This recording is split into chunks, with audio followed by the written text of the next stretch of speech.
Assalamualaikum warahmatullahi wabarakatuh.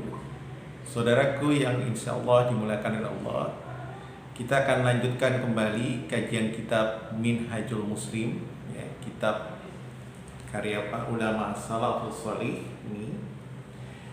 Dan kali ini kita akan membahas tentang hukum mawaris, hukum tentang warisan. Nah, berbicara tentang warisan,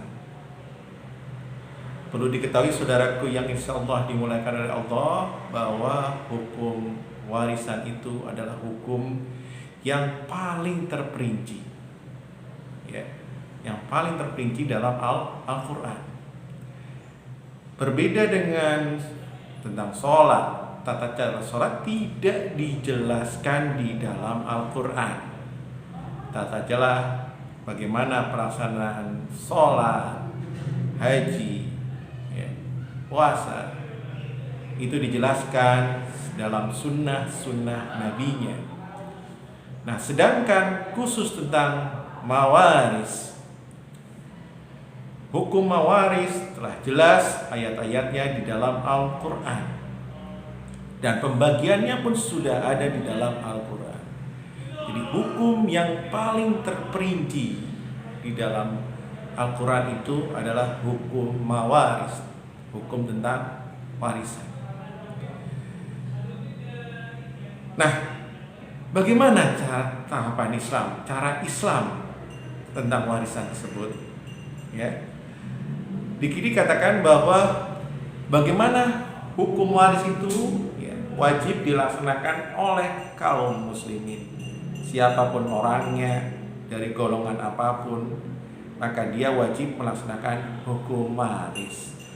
Nah, sebagaimana ayat Al-Quran menyatakan di dalam kitab ini, ya, dalam surat An-Nisa ayat yang ke-7, A'udzubillahi minasyaitonirrajim.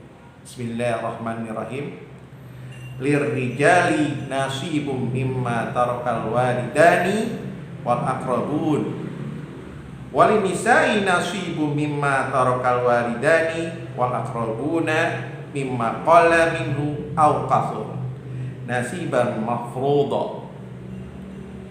Bahwa jelas bagi laki-laki, ya, karena meninggalnya salah satu orang tuanya, jadi rijali bagi seorang laki-laki ada bagian nasibum mimma tarakal walidani, ya, bagian yang tinggalkan oleh kedua orang tuanya, wal aqrabun, dan karib kerabatnya, walin nisa'i, dan juga bagi perempuan nasibun, ada bagiannya mimma tarakal walidani wal aqrabun.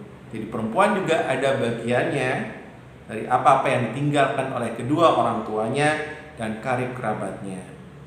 Mimma qalla minhu aw qasur, ya, sedikit maupun banyak, ya. Nasiban mafruḍa, bagian yang telah ditetapkan. Jadi sekali lagi saudaraku yang insya Allah dimuliakan oleh Allah, jadi salah satu syarat adanya warisan adalah adanya kematian. Sekali lagi, adanya warisan itu salah satu syaratnya adalah adanya kematian.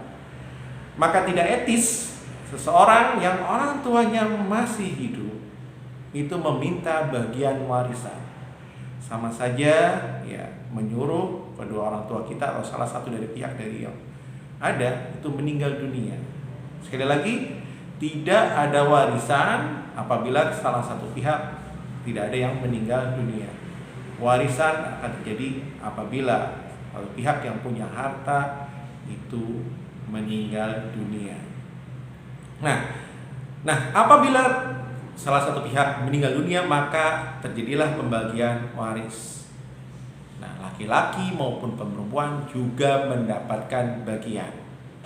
Nah, bagaimana bagian bagi laki-laki dan perempuan? Nah, di sini dalam surat An-Nisa ayat 11, ya, sekali lagi ayat surat An-Nisa ayat 11, Allah menjelaskan pembagiannya. Wa qala, dan berfirman Allah Subhanahu wa taala, a'udzubillahi minasyaitonir rajim, yusikumullahu fi auladikum lidzakari mislu haddin unsayaini.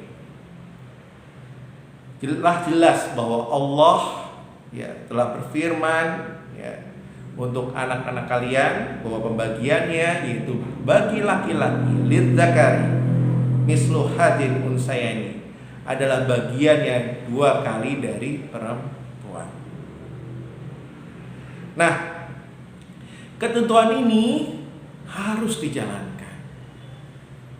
Sekali lagi, wajib dijalankan oleh seorang yang mengaku adalah seorang muslim.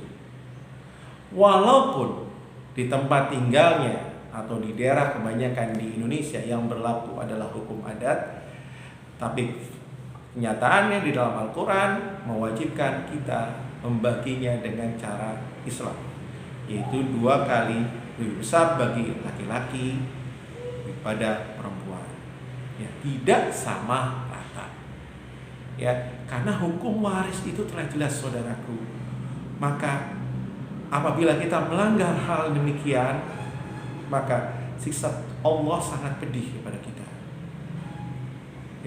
Apa makna? Pertanyaannya, kenapa kok laki-laki lebih besar daripada perempuan?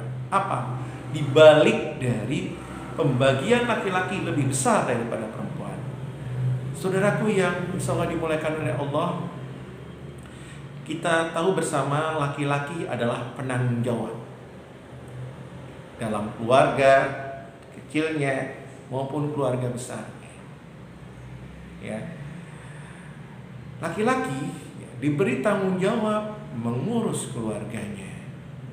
Maka wajarlah bila laki-laki lebih besar daripada perempuan. Di samping itu, laki-laki juga bertanggung jawab apabila dari pihak perempuan atau adiknya, karena misalnya dari pihak orang tuanya dari laki-laki meninggal dunia, maka dia menjadi wali. Wali itu berarti bertanggung jawab termasuk kehidupannya. Maka apabila ada adik-adik laki, ada adik perempuannya yang masih belum balik, maka dia bertanggung jawab sebagai pengganti orang tuanya sampai menikahkan. Bahkan apabila terjadi perceraian di antara saudara perempuannya, maka dia berkewajiban untuk menanggung anak-anak yatim itu, atau dari pihak saudara perempuannya, suaminya meninggal dunia, maka dia menanggung semua kewajiban karena meninggalnya saudara laki-lakinya. Nah, itulah mengapa Islam memberikan tanggung jawab laki-laki lebih besar daripada perempuan. Nah, bagaimana dengan adat? Saudaraku yang insya Allah dimuliakan oleh Allah, kita tercengkram dengan adat-adat kita. Adat-adat kita sangat menguasai kita. Kebiasaan kita membaginya dengan cara sama rata. Padahal ini terjadi penyimpangan terhadap ajaran Islam.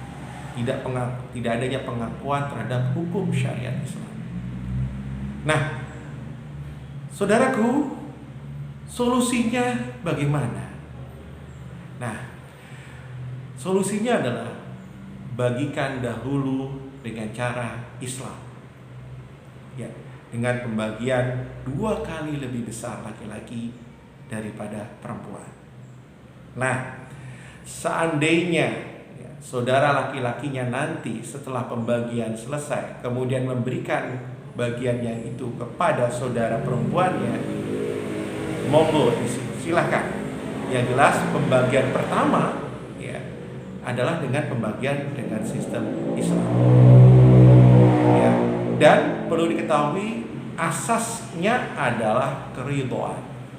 Asasnya adalah keridhaan. Apabila salah satu dari pihak laki-laki tidak mau membaginya dengan sebagian yang sama rata, maka kita tidak boleh memaksanya. Sekali lagi, pembagiannya kalau bisa dijalankan dengan pembagian dengan hukum Islam. Demikian ketetapan dari Allah, saudaraku yang selalu dimuliakan oleh Allah. Semoga kita selalu berusaha mengikuti syariat Islam yang telah dijelaskan dalam Al-Quran dan Sunnahnya. Dan insya Allah apabila kita mengikuti petunjuk-petunjuk dari Allah dan Rasulnya, maka kita akan selamat di dunia dan di akhirat ini. Semoga bermanfaat. Kita tutup sama-sama dengan bacaan hamdalah. Alhamdulillahirabbil alamin. Assalamualaikum warahmatullahi wabarakatuh.